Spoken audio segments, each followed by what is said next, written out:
toiled in the depths against ground that refused to yield. Soon on in their labours, a subterranean water source was struck with disastrous consequences. Bramhope and Addle completely dried up, causing great hardship to mills, farms and local householders. The railway company was swamped with litigation. Bray's bank accounts dried up, and the navvies were literally dying in a watery hell. The company took over the contract, but retained Bray as manager. Still, the nightmare continued as more and more pumping equipment was brought to the workings. Men were lowered in giant buckets down the 4 main shafts, and these on occasions would tip on descent, spilling their human cargo into the black depths. After 4 years of desperate struggle, millions of tons of excavated rubble and a staggering 165,000 million gallons of water had been removed. The tunnel was at last complete. Just how many men died was never known, but Bray and the contractors admitted to 23 lives lost, and in memoriam had a stone replica of the tunnel made and placed on the mass grave situated at the side of Otley Church.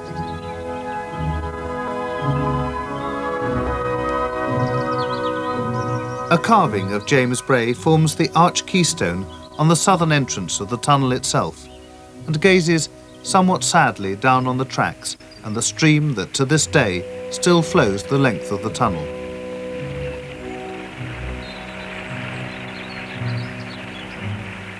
The inscription he had carved on the memorial is to the unfortunate men who lost their lives while engaged in the construction of the Bramhope Tunnel of the Leeds and Thirsk Railway. It later continues, "I am a stranger and a sojourner with you. Give me a possession of a burying place with you, that I may bury my dead out of my sight."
What is the name Flying Scotsman? Simply a nickname. The Flying Scotsman locomotive hauling us today derives its name from a train service inaugurated in 1862 which strangely bore no such official title. On June the 1st, 1862, at 10 o'clock in the morning, a two-way service was established between King's Cross, London and Waverley Station, Edinburgh, officially entitled the Special Scotch Express. As this service developed, the public affectionately nicknamed the train the Flying Scotsman. This nickname persisted and grew in popularity. In fact, it had become such a household name by the 1920s, it was little surprise that the third Gresley Pacific locomotive to leave Doncaster plant in January 1923 should also be called Flying Scotsman, though on reflection it appeared rather a masculine title for a lady who was to achieve such fame. Though the Gresley Pacifics in their original form were powerful locomotives capable of hauling 600 tons and more, they still could not match the performance of the Great Western Castle-class locos. Gresley was not content with second best, however, and a locomotive exchange was arranged between LNER and GWR in 1925. The lessons were learned, the modifications carried out, the results were shattering. On May the 1st, 1928, the Flying Scotsman locomotive, hauling the train of the same name, did the 393 miles between King's Cross and Edinburgh non-stop. Thus began the longest regular non-stop railway service in the world, which incidentally continues to this day. Speed soon became the essence in the rivalry that developed between LNER and LMS over the London-Scotland routes. As the competition hotted up, Gresley, on behalf of LNER, decided it was all or nothing. Some trial speed runs were organised. A driver called Sparshat, together with fireman Webster, was given carte blanche to complete these runs in the shortest possible time. So it was on the raw morning of November the 30th, 1934, that Flying Scotsman, hauling 4 coaches, including a dynamometer car, left King's Cross as if shot from a gun. Sparshat opened her up, to the extent that she nearly jumped the rails on the curve to Gasworks Tunnel. When the train came to rest in Leeds Central Station, it had covered the 185.5 miles in a remarkable 152 minutes flat. Every previous record had been utterly shattered. Yet more was to come on the return journey with 6 coaches, for between Stoke Summit and Peterborough, the Flying Scotsman registered the magic 100 miles per hour, the first loco ever to do so. The official timing in the dynamometer car proved it beyond all doubt.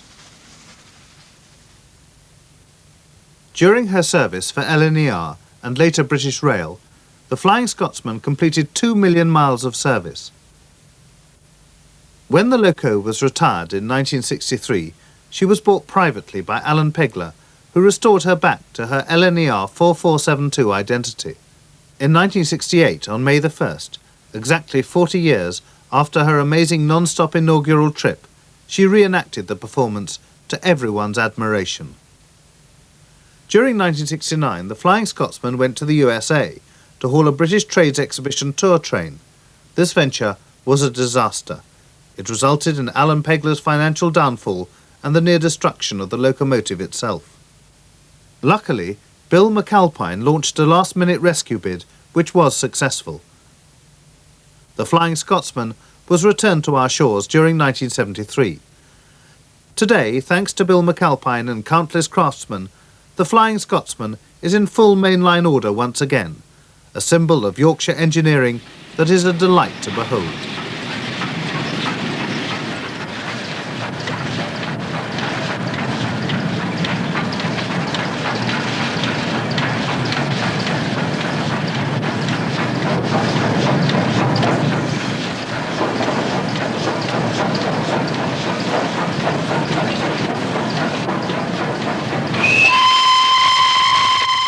What can steam power offer us, either today or for the future? A difficult question in several respects, yet how often do old ideas point the way forward? To reflect briefly, steam power monopolised our railways and to some extent our roads for over 150 years with great success. Many people mourned its replacement by diesel power during the 1960s, but accepted that new technology must be a constant process. During this replacement period on the railways, Dr. Beeching was given the task of closing down the uneconomic lines of British Rail. Diesel lorries began to handle more and more freight movement. Passenger transport became the motor car or diesel bus. Steam engines were scrapped unmercifully. Steam was finally dead. Other signs became evident. Even loco spotters faded away. The age of convenience had finally taken grip of our society and environment. The paramount trouble with this situation was that it relied exclusively on the dwindling but convenient energy source, oil. Now, only a decade later, that too is preparing for its finale. The supposed saviour, the convenient energy source, is running out. Where do we turn? What can supply our motive power for the future? With regard to the railways, which could and should play a constructive part in the future, the motive power could well be electricity.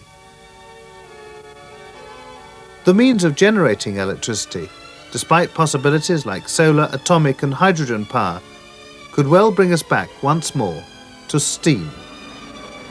Modern techniques of combining combustible waste with coal dust could provide Great Britain with hundreds of years of accessible energy.